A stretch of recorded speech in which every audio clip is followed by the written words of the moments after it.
Olá pessoal, vamos fazer uma passagem pela história e também identificar os diversos tipos de cronógrafo que existem na relojoaria, que é uma das complicações mais apreciadas e mais antigas, uma complicação que surgiu no início do século XIX e com o intuito, na época, de medir as estrelas, uma coisa mais lunar, mas que de forma mais prática deu muita notoriedade, sendo usada para cronometrar corridas de cavalo, o que tem tudo a ver com a pegada de hoje em dia de ser uma complicação muito ligada ao automobilismo. A gente está vendo aqui dois relógios que têm função cronógrafo e que hoje tem apesar da gente ter instrumentos mais tecnológicos para cronometrar o tempo, a gente tem então um ganho de função de dar para cronometrar e também um ganho estético que é muito apreciado pelos colecionadores.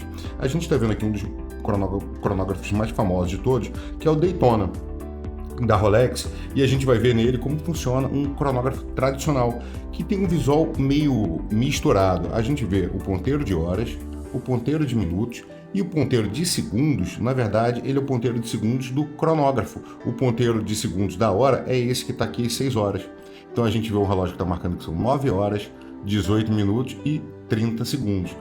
Esse ponteirão aqui, ele é o de cronômetro, então eu aciono e ele começa a cronometrar. A partir do momento que a gente girar um minuto completo, essa bolinha aqui localizada às 3 horas vai acumular um minuto, e quando ela acumular 1 hora, essa bolinha às 9 horas vai acumular 1 hora. Eu necessariamente, nos cronógrafos tradicionais, eu tenho que acionar ele, pausar e depois zerar, sempre nessa ordem, acionando, pausando e zerando. Mas existem diversos tipos diferentes de cronógrafos que foram criados ao longo do tempo. Então a gente vai ver aqui por exemplo, que é o cronógrafo monopulsante nesse Panerai.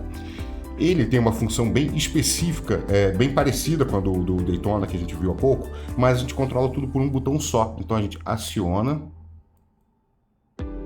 pausa e zera tudo no mesmo botão.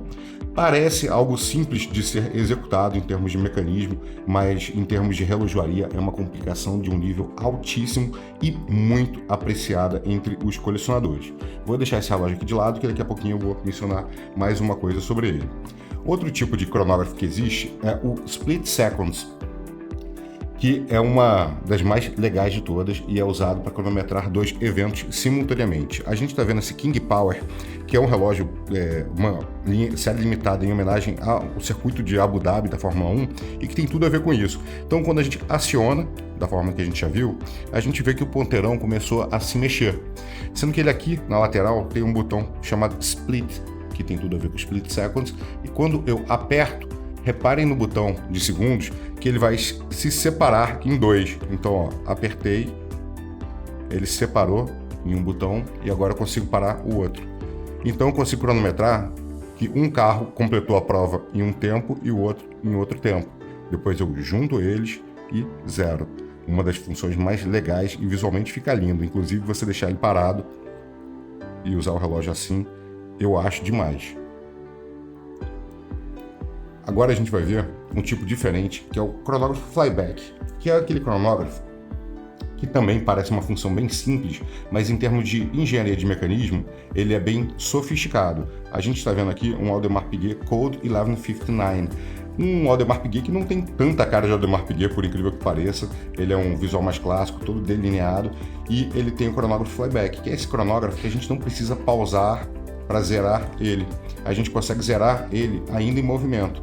Então eu chego aqui, aperto o botão de baixo, ele zera e já sai marcando. Qual é a lógica por trás disso? Você vai medir, por exemplo, voltas que uma pessoa dá num circuito de corrida. Se é uma corrida contínua, você perde algum tempo entre uma volta e outra. A pessoa passou da linha de chegada, você teria que pausar, zerar, reiniciar, e nesse processo você perde alguns segundos.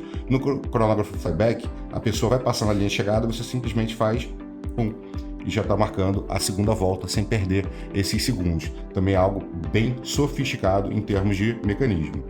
E o que a gente vai ver agora é um Rolex Yachtmaster que tem uma função bem específica criada para as regatas. Ele faz uma contagem regressiva. nenhuma corrida de barcos, nenhuma regata, os barcos não saem todos ao mesmo tempo, senão eles poderiam ter um problema de bater um no outro. Então eles têm cronogramas de saída. Você pode sair no minuto 0, no minuto -1, -2, -3, -4, até -10. Então a gente vê que esse relógio está com setup para fazer uma contagem regressiva de 8 minutos. Então eu aciono o cronômetro e ele, a cada minuto ele vai saindo. Então ele vai 8, 7, 6, 5. Quando chegar no 0, eu sei que meu barco pode sair e ele continua marcando depois do 0 como se fosse um cronógrafo tradicional. Então ele tem essa função bem específica que é muito legal. E a gente vai voltar aqui no Panerai só para mencionar uma coisa interessante. A maioria dos cronógrafos, como a gente pode ver nesse Breitling Chronomat, ele tem 3 acumuladores, assim como o Daytona, basicamente todos que a gente viu até agora.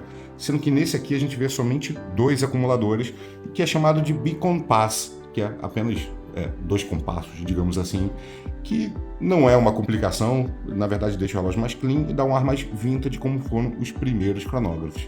Espero que vocês tenham gostado desse vídeo.